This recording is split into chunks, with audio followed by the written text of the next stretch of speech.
Assalamualaikum warahmatullahi wabarakatuh. Puji syukur kita panjatkan atas kehadiran Allah Subhanahu wa Ta'ala, karena rahmat dan berkahnya kita pada pagi hari ini dapat berkumpul di ruang lab dalam rangka pengimbasan budaya positif di SMP Negeri 1 Pemulutan oleh Ibu Maya Hidayati SPD. Salawat dan salam tak lupa kita haturkan kepada Nabi besar Nabi Muhammad SAW, kerabat, pengikutnya hingga akhir zaman. Bapak Ibu yang saya hormati, acara kita pada pagi hari ini adalah acara dari program Guru Penggerak, yaitu pengimbasan budaya positif di SMP Negeri 1 Pemulutan yang akan disampaikan oleh Ibu Maya Hidayati SPD.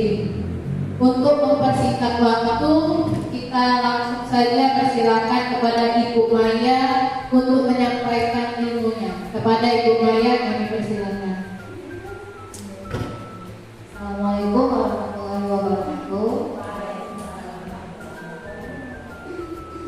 Sebelumnya terima kasih kepada Bapak Ibu telah berkenan hadir menyempatkan waktunya untuk mendengarkan paparan saya tentang budaya positif.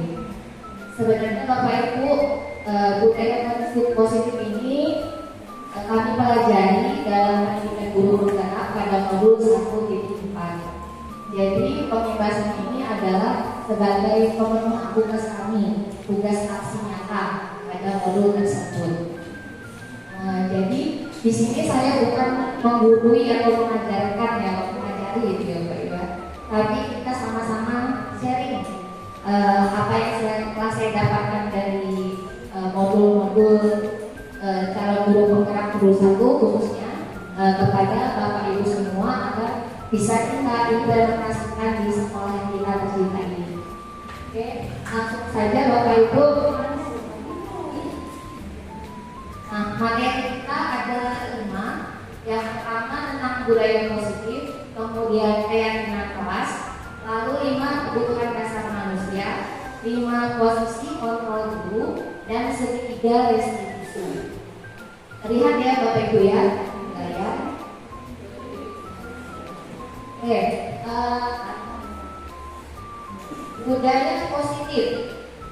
Budaya positif di sekolah ialah nilai-nilai keyakinan dan kebiasaan-kebiasaan di sekolah yang berpihak pada murid agar murid dapat berkembang menjadi pribadi yang kritis, penuh hormat, dan bertanggung jawab.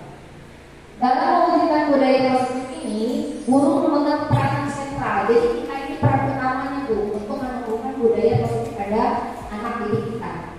Jadi kita perlu memahami posisi apa yang tepat untuk dapat mewujudkan budaya positif baik dari lingkup kelas maupun sekolah.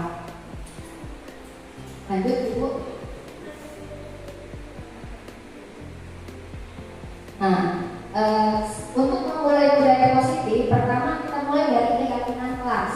Jadi setiap guru diupayakan untuk membuat keyakinan kelas di kelas masing-masing. Keyakinan itu adalah nilai-nilai kebajikan atau prinsip-prinsip universal yang disepakati bersama. lepas dari latar belakang, suku, negara, bangsa maupun agama. Ya, lanjut Bu. Nah, kita kan biasanya membuat peraturan kelas, ya. Kenapa membuat peraturan kelas malah diganti dari keyakinan kelas? Nah, menurut Gosen, ya, suatu keyakinan akan lebih memotivasi seorang dari dalam atau motivasi intrinsik.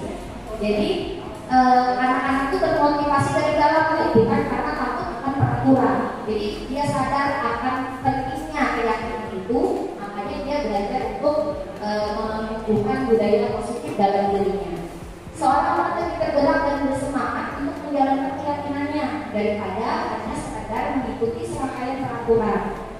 Murid-murid pun demikian, mereka perlu mendengarkan dan mendalami tentang suatu keyakinan daripada hanya mendengarkan peraturan-peraturan yang mengatur mereka harus berlaku begini atau begitu. Ya, jadi anak-anak itu merasa diatur kalau kita buat peraturan. Jadi kita ubah jadi keyakinan biar tumbuh motivasi intrinsik di dalam diri anak. Nah, untuk membentukkan keyakinan kelas, ada beberapa kriteria untuk keyakinan kelas, yaitu bersifat abstrak. Kemudian dibuat dalam bentuk yang positif, jadi hindari kata tidak boleh atau hindari kata jangan, gitu. Ya, kemudian tidak terlalu banyak, tidak terlalu panjang kata-katanya agar mudah diingat. Kemudian bersifat universal, umum, ya, jadi umum kata-katanya. Kemudian sesuatu yang dapat diterapkan di lingkungan tersebut sesuai dengan kelas atau sekolah yang kita akan buat budaya positifnya. Kemudian semua warga kelas ikut berkontribusi, jadi semua anak itu ikut untuk membuat keyakinan kelas.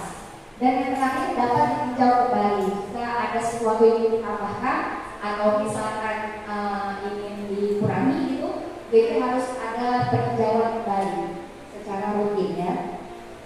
Itu Ibu. Nah, ini contoh dari keyakinan kelas.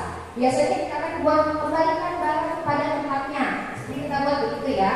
Nah, ini kita ubah kalau keyakinan kelas kita ubah jadi bertanggung jawab. Jadi itu besar. Jadi umum dia. Hanya kita tulis bertanggung jawab. Nanti dia akan mencari poin-poinnya. Apa itu poin-poin dari bertanggung jawab? Kemudian dilarang mengganggu orang lain. Nah, kita ganti keyakinan kelasnya jadi saling menghormati, gitu ya. Kemudian misalkan hadir di sekolah 15 menit sebelum pelajaran dimulai, kita bisa buat keyakinan kelas itu disiplin atau berkomitmen. Kemudian dilarang melakukan kekerasan. Ini untuk kepentingan keamanan, boleh kata keyakinannya boleh saling menghormati. Ibu.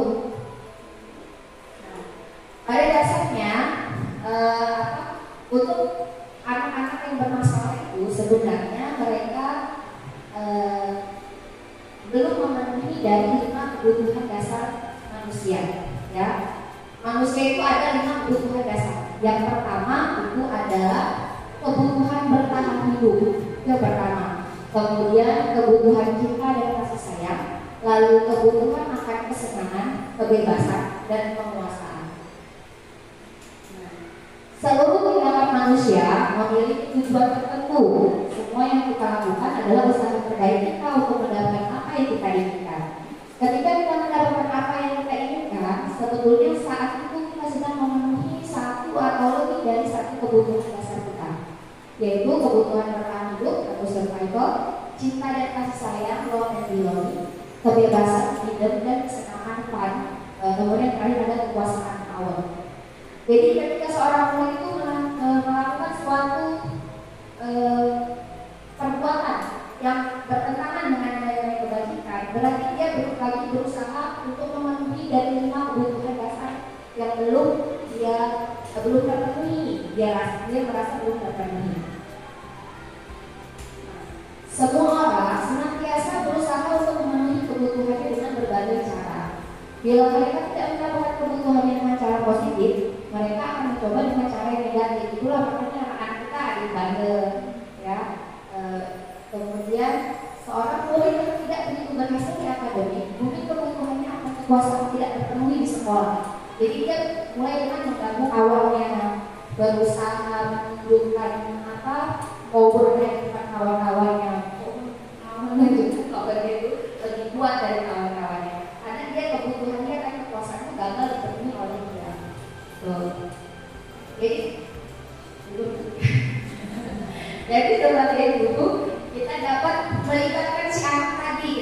melihat oh jadi ternyata kebutuhannya akan power yang kurang. Jadi kita bisa melibatkan dia misalkan, jadi kita upayakan dia jadi pemimpin di kelas, atau kita upayakan dia memimpin dalam misalnya bersih-bersih. Misalnya seperti saya mengurusi Aldo gitu ya, Aldo. Karena tadi dia sepertinya butuh kekuasaan. Jadi saya ajak dia bergabung dalam agen perubahan. Atau Aldo, kalau kawan-kawannya Aldo, bantu untuk bersihkan lapangan. Gitu. Karena kita berusaha untuk memenuhi kebutuhan dia akan kekuasaan. Gitu. Nah, ini 5 posisi kontrol. Kita lanjut ya. Pada selanjutnya 5 posisi kontrol. 5 posisi kontrol ini yang memainkan peran adalah guru. Ya, ada 5 posisi kontrol yang dimainkan oleh guru ya. Yang pertama ada posisi penghukum, yang kedua posisi membuat merasa bersalah, kemudian yang ketiga posisi teman, yang keempat posisi pemantau, dan yang terakhir adalah posisi manajer. Nah, untuk lebih jelasnya apa itu 5 posisi kontrol, Bapak Ibu bisa menyaksikan video berikut ini.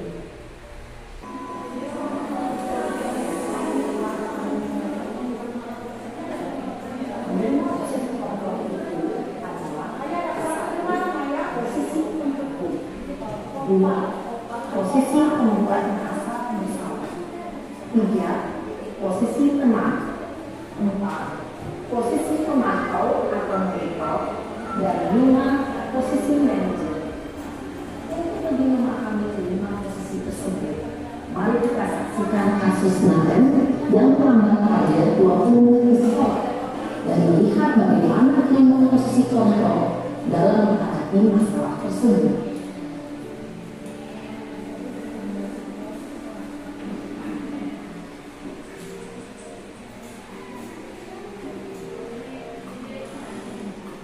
Ini posisi penghukum Bapak Ibu.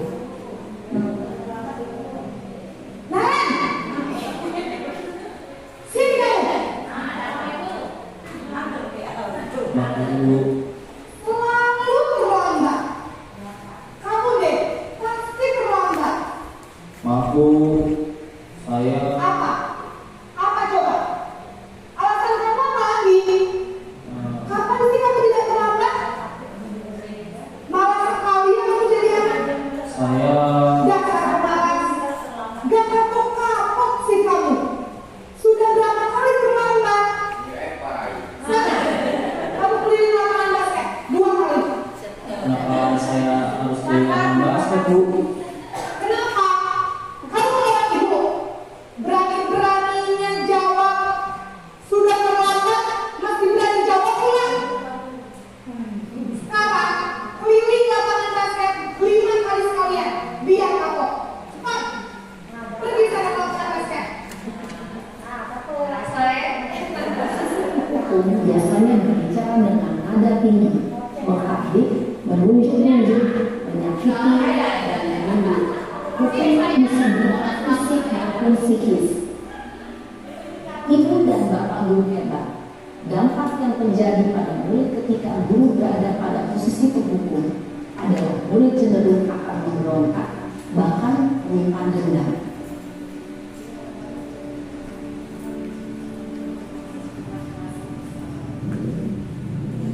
Ini posisi kedua, posisi membuat merasa bersalah.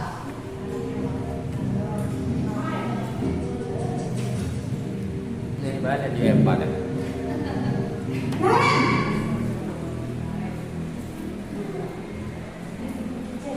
Kenapa ini Bu? Naren, kamu kenapa terlambat lagi nak? Ya Tuhan Naren, kamu senang ya bikin ibu susah ya? Kalau kamu terlambat lagi, nanti ibu yang ditegur bapak kepala sekolah nak. Disangka ibu tidak bisa membina kamu. Duh, gimana ini? Maaf Bu, Duh, Gusti Naren, kamu suka ya kalau ibu ditegur bapak kepala sekolah? Terus, sekarang ibu harus tulis apa yang ibu absen? Ini kamu sudah sering terlambat loh. Ibu harus apa coba? maaf Bu, maaf sekali. Ya sudah, lain kali jangan bikin ibu susah lagi ya nak ya.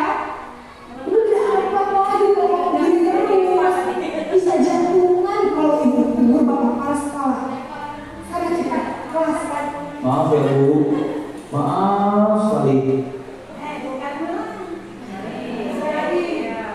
Posisi pembuat rasa bersalah berbicara dengan nada tenang, cenderung lembut, namun kata-kata yang diutarakan membuat murid merasa menjadi orang yang gagal, memandang buruk dirinya sendiri, merasa tidak berharga, dan tidak sanggup membahagiakan orang lain. Ketika guru mengambil posisi pembuat rasa bersalah, murid akan menganggap dirinya yang bersalah dan ia akan menyimpan emosi negatif tersebut di dalam dirinya.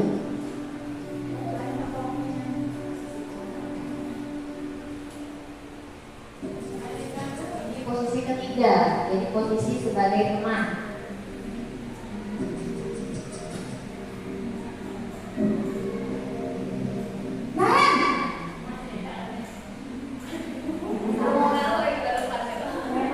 Bapak Ibu, Wah, sudah jam berapa ini, Nak? iya Bu, habis ibu saya lupa bangunkan saya Bu. Kamu malah menyalahkan ibu kamu. Kamu bukan kamu paling kencang. Kok terlambat sih? Iya Bu, saya memang pernah bangun tadi, jadi biarpun saya lagi kencang, tetap gak kencang Bu. Ya sudah sana. Nanti lain kali larinya lebih kencang lagi ya. Biar gak terlambat lagi. Bikin seneng ibu. Demi ibu. Bisa kan? Bisa Bu. Ya sudah sana masuk kelas. Ibu beresin urusan absen kamu. Kamu ini ada-ada saja. Dalam posisi teman, guru berbicara dengan nada suara ramah, akrab, cenderung bersenda gurau untuk menjaga suasana tetap santai. Murid akan merasa senang, aman, dan akrab dengan guru. Identitas yang tercipta adalah identitas sukses atau berhasil. Namun, perlu diingat, karena ini masih dorongan eksternal, maka ada faktor ketergantungan dari murid kepada orang tertentu. Di sini guru aksennya, sehingga di lain waktu murid bisa berperilaku baik, namun hanya kepada orang-orang tertentu saja. Posisi keempat, posisi pemantau atau monitor.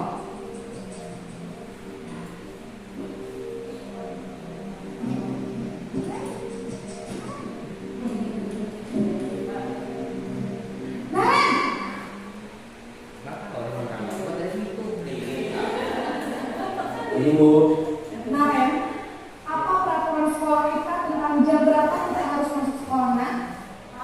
kita harus di sekolah jam 7 Bu. Iya, betul. Sekarang sudah jam 7.20. Kalian sudah tahu konsekuensinya jika terlambat hadir? Paham Bu, saya harus tinggal kelas pas jam istirahat selama 20 menit. Iya, benar. Konsekuensinya demikian. Jadi nanti jam 9.30 pas istirahat, kamu harus tinggal di kelas, kerjakan tugas tambahan untuk ketinggalan kamu, ya? Baik Bu. Posisi pemantau mengandalkan penghitungan atau data untuk mengontrol murid. Guru mengarahkan murid berdasarkan peraturan dan konsekuensi.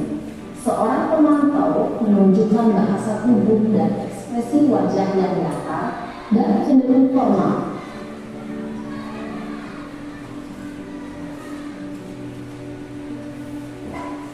Terakhir, posisi manajer.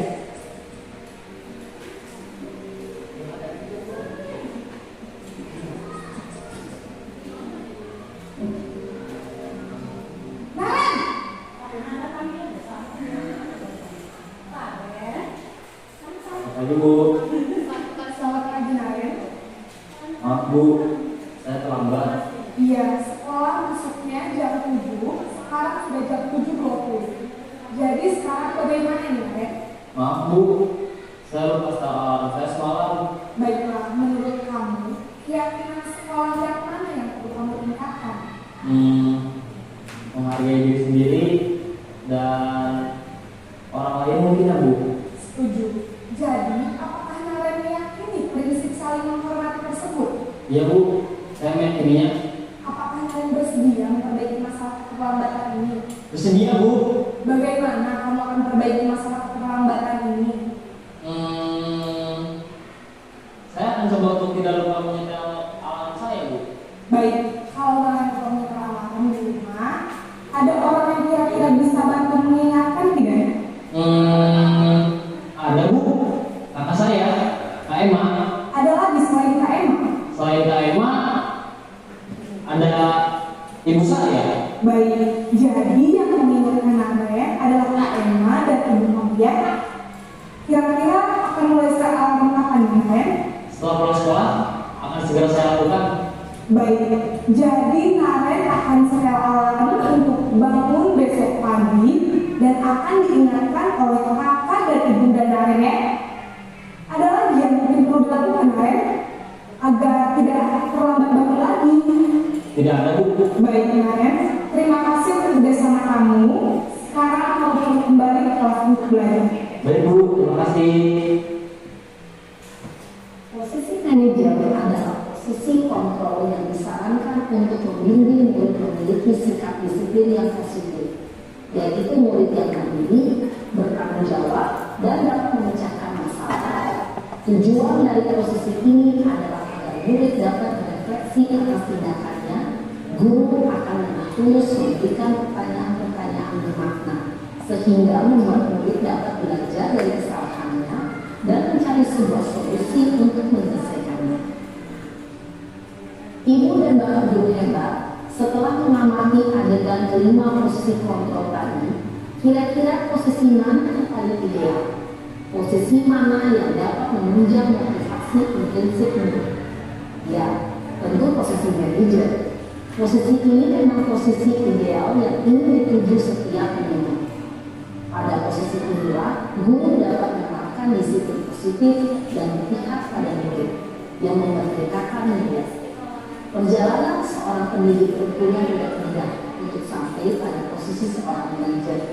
Namun, tujuan kita pasti, yaitu menciptakan murid-murid yang mandiri, merdeka, dan bertanggung jawab.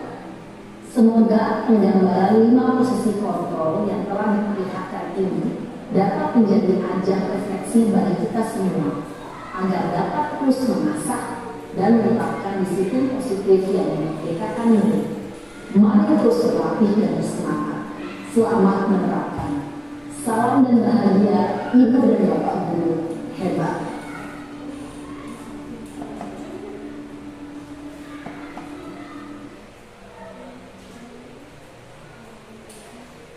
Dan Bapak Ibu,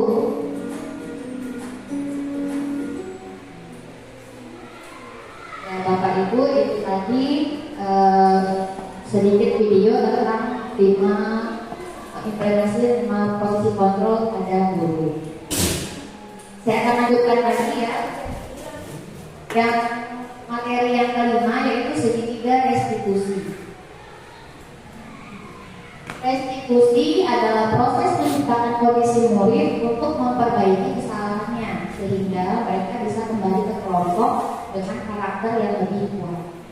Restitusi membantu murid memiliki tujuan, disiplin positif, dan memulihkan dirinya setelah berbuat salah. 3 tahapan yang saat guru hendak melakukan restitusi adalah: yang pertama, menstabilkan identitas; yang kedua, validasi tindakan yang salah; dan yang ketiga, menanyakan keyakinan. Ini gambar dari segitiga restitusi, Bapak Ibu. Untuk menstabilkan identitas, kita bisa menggunakan kata-kata setiap orang pasti pernah melakukan kesalahan. Jadi itu jangan dijudge, oh kamu sudah salah, ini salah, kamu lari dari lapangan. Begitu itu sudah ke dalam posisi hukum ya. Kemudian bisa juga dengan kamu bukan satu-satunya yang pernah melakukan hina, ibu juga pernah melakukan kesalahan, dan seperti itu. Kemudian dilakukan dengan validasi tindakan yang salah. Contoh kalimatnya, adakah cara yang lebih efektif untuk mendapatkan apa yang kamu butuhkan? Atau kamu tentu punya alasan mengapa kamu melakukan itu. Jadi kita tanyakan dulu anak itu alasannya apa. Kemudian yang terakhir dengan menanyakan keyakinan. Sebelumnya kan pertama kita buat keyakinan kelas. Tanyakan dulu keyakinan kelas apa yang dalam tes menyikapi apa yang telah kamu lakukan. Jadi kita ajak anak itu berkomunikasi. Kemudian atau selanjutnya kamu ingin menjadi orang yang seperti apa? Jadi anak itu kita ajak berdialog dengan Bapak Ibu. Jangan tiba-tiba dikasih hukuman langsung menyalahkan dia. Itu diajak berdialog dengan menggunakan segitiga diskusi.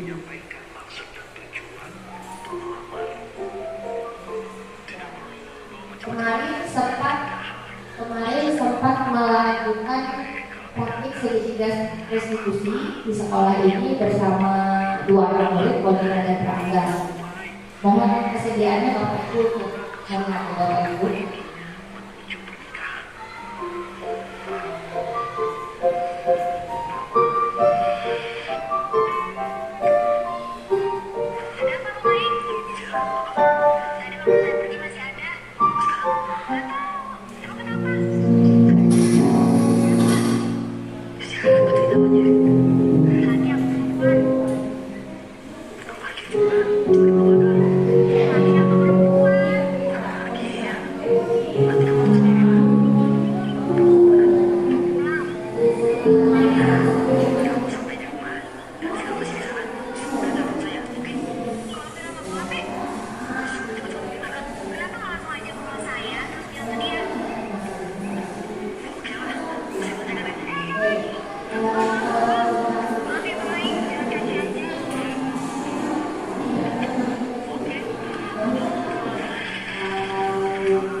Thank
you, selesai Bapak Ibu ya. Nah, dari pemaparan tadi, jika ada kita buka sesi tanya jawab. Jika ada yang ingin bertanyakan, nanti kita sama-sama itu ya menjawab ya dari pengalaman kita atau yang kita pernah alami bersama ya. Nah, Ibu Danti, Ibu Danti.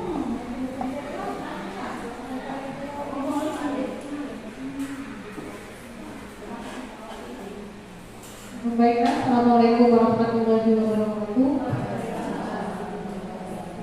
Tadi lumayan menjelaskan bahwa ada 5 posisi kontrol seorang guru ya, mulai dari posisi sebagai penghukum, pembuat merasa bersama, teman, monitor, dan manajer.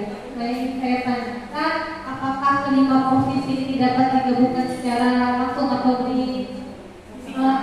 digabung ya? Jadi guru tidak hanya berposisi pada satu saja, kan bisa 2 atau 3. Yang intinya tujuannya untuk memperbaiki kesalahan yang diperbuat oleh peserta kita. Terima kasih. Langsung saya jawab ya. Terima kasih Ibu Dani atas pertanyaannya, bagus sekali ya. Jadi tujuan kita melakukan posisi kontrol, kemudian melakukan segitiga restitusi itu untuk membentuk budaya positif pada anak. Muaranya nanti anak bisa berlaku positif, kemudian mewujudkan profil pelajar Pancasila, itu intinya. Untuk kelima posisi ini, jika idealnya untuk kita implementasikan ke sekolah, saya rasa posisi penghukum dengan posisi membuat merasa bersalah ini banyak dampak negatifnya pada anak ya. Karena kita mulai dari sekarang mulai kita hilangkan untuk posisi penghukum dan posisi merasa bersalah. Jika anak nanti susah diajak berdiskusi, kita upayakan posisikan sebagai teman dulu atau pemantau. Memang memulainya susah, anak-anak mungkin tidak bisa memikirkan apa solusi yang akan saya berikan ke permasalahan saya, gitu kan? Jadi kita mulai dulu dari posisi teman ke posisi pemantau. Tapi muatannya nanti tujuan kita akan melatih diri kita untuk menjadi posisi manajer, posisi yang ideal. Begitu Bu dan Ibu. Tapi untuk posisi penghukum dan posisi membuat merasa bersalah ini banyak dampak negatif yang akan ditimbulkan kepada anak. Jadi diharapkan Bapak Ibu guru mulai menghilangkan kedua posisi. Begitu Ibu dan Ibu.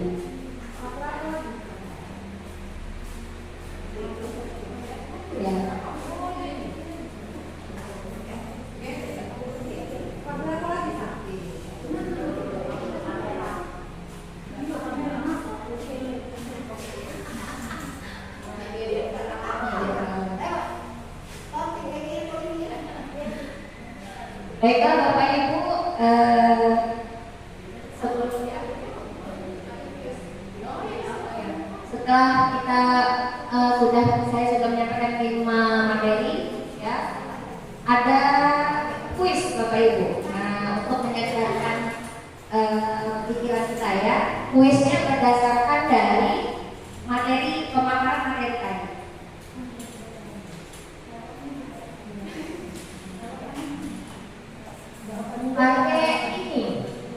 Pakai HP ya Bapak Ibu, ada internet, kita main Kahoot. Kita main Kahoot Bapak Ibu. Silakan di ketik kahoot.it. Oh ya, Google. Jadi Google Bapak Ibu. Ya, Kahoot, Kahoot. Kahoot.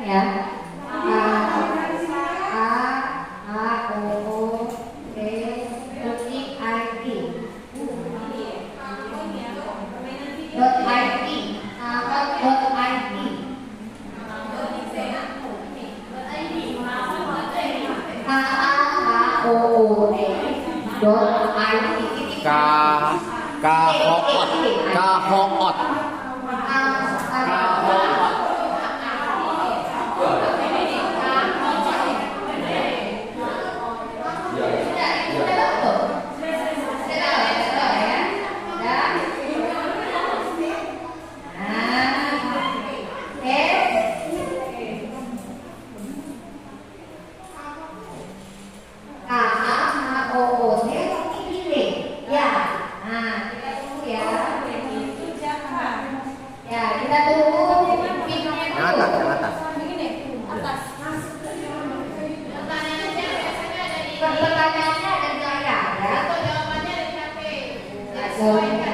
Nanti jawabannya itu A, B, C, D.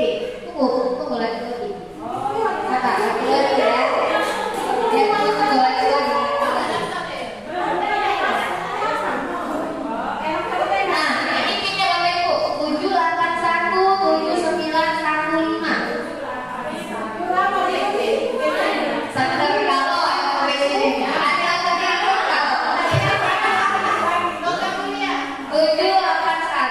7817915. Kita kalau sudah enter nickname, tulis nama.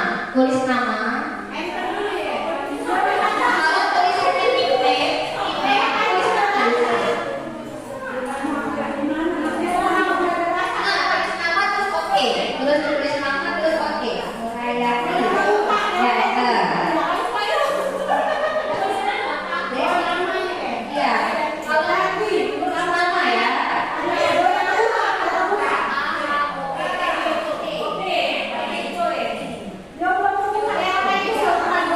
Kalau sudah masuk nama,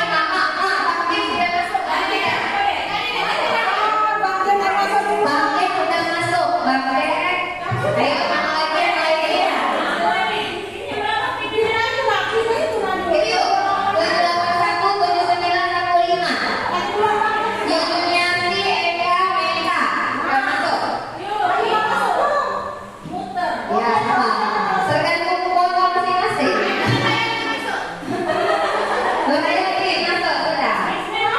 Ini Namo yuk, Namo. Nama yuk. Ya. Yuk Eka satu ya Eka.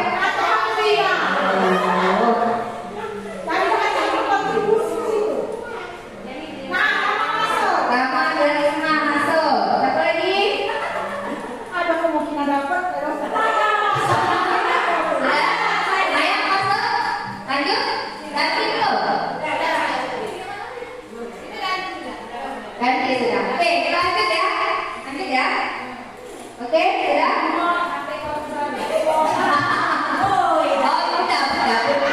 Bunda. Tunggu Bunda. Bunda panggil aku.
PIN-nya 7817915. Ada 8 pertanyaan nanti ya Bapak Ibu ya.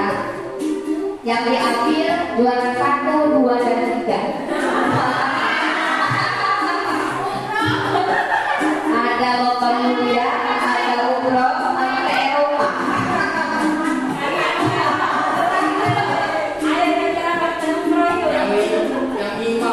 Bunda Menteri mengaku emang sudah ada ya. Yuk, kita mulai ya. Oke, pertanyaannya ada di depan. Jawabannya berupa simbol ada di situ di HP ya. Ya nanti dulu. Mana belum? Siapa? Belum itu cek. Waktunya 20 detik. Satu soal waktunya 20 detik.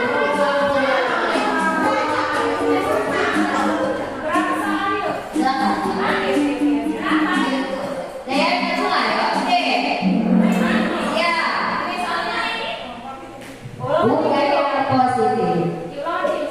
2, 1, mulai. Bang Raffi menunjuk-nunjuk berkaca pinggang dan membentak adalah ciri dari posisi kontrol apa? Itu kan? Ayo.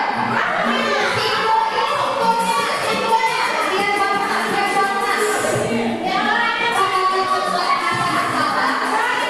Kalau yang jelas. Ayo, yang lain. Ya, oke, ada 6 orang menjawab benar. Ya, 2 orang menjawab ya,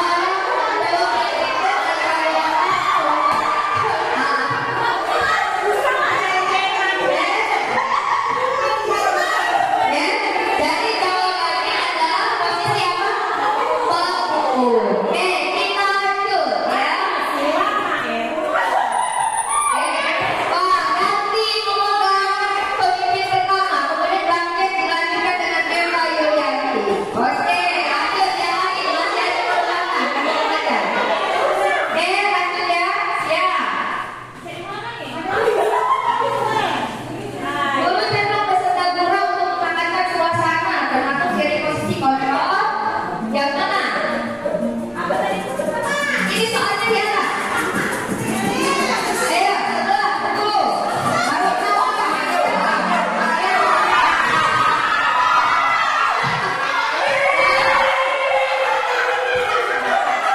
Ada 2 orang yang jawab salah ya. Oke, jawabannya ya, kebanyakan. Siap, kita lihat siapa pemimpin kelas main sementara mati. Ibu Oke, lanjut ya.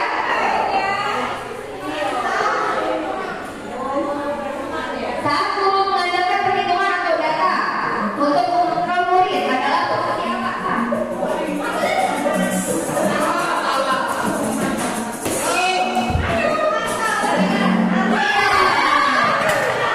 Jawabannya memantau ya.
Jawaban